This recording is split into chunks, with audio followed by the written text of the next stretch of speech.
Hello everyone, Jeff the Green Review here. A terrarium is a clear container that allows for the growth of plants. It can be sealed or open to the air. Young and small plants of all kinds can be planted in a terrarium, but to maintain a long-lasting terrarium, use plants that mature as small plants. Sealed terrariums like this one allow light and heat to enter, but water and humidity are recycled within the container. Like all the other houseplants and outdoor plants, a successful terrarium requires matching the plants to the environment. Large containers are easier to maintain. If the opening is too small to get your hand in the container, it'll be difficult to install and maintain, which is fine for some people who like a challenge. Old aquariums are very good terrariums and may have lights that match.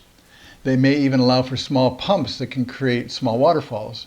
Broken glass can be replaced with plastic or screens that allow for cords and tubing to be installed behind the landscaping.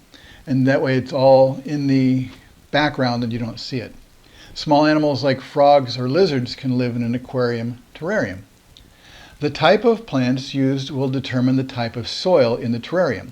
A cactus and a succulent terrarium like this one will require sandy soil and an open-topped terrarium. For most tropical plants, a peat moss and perlite soil mix works well. Tillandsias don't require soil for roots, while Venus flytraps require very wet soil. Since there's no drainage holes in the terrarium, water circulation and drainage must be taken into account. In a closed system, the water evaporates and is transpired by plants into the air, and then condenses on the container and drains back into the reservoir. In an open system, the drainage system keeps the roots from drowning.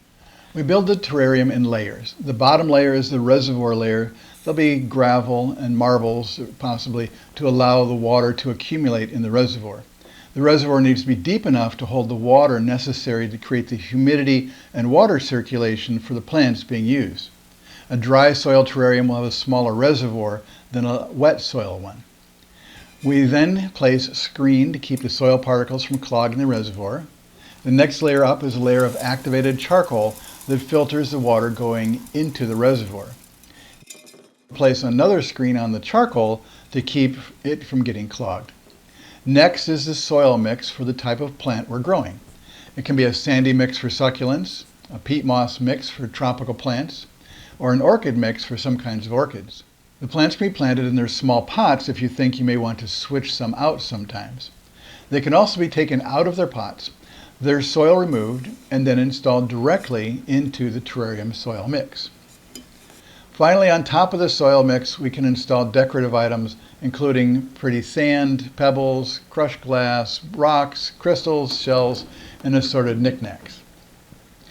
Sealed terrariums, like this one, need to stay out of direct sunlight or they may overheat and cook the plants. And this one does have a lid that has a hole that we can open up so we can change the humidity level and the temperature if we need to. Even more open terrariums need to be watched carefully for a while to see how they react to the overall environment. Terrariums are a nice way to create a pretty centerpiece. They do require some maintenance and occasionally they need to be rebuilt, but that's part of the fun of having a terrarium. There's a lot of other semi-terrariums that you can build. This bowl terrarium is open at the top and there's enough sandy soil in here for the roots to grow for quite a while. All of these cacti are types that are going to grow much larger, and so if you put them into a smaller container it's going to be hard to get them out, and so with this one we can take them out individually and replace them if we need to as they grow.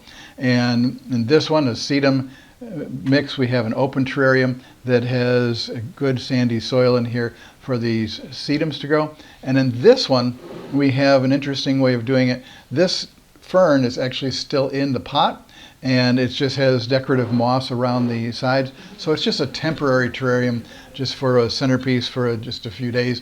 It will probably last for a long time because the plant is in a pot and all you have to do is make sure we just water the pot, and then if too much drains out at the bottom then we can just pour it out and rebuild it.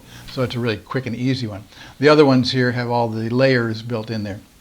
On the sealed one, we do want to maintain the humidity level at the right level, and so what we need to do is sometimes either take the lid off completely to let it go down a little bit, or we have a hole at the top here that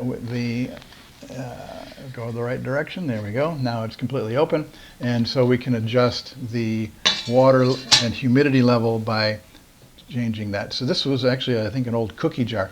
You can get terrarium containers really inexpensively at stores like Goodwill and your Salvation Army store, or in garage sales. There's another good place to get them. And this is Jeff with the Green Review.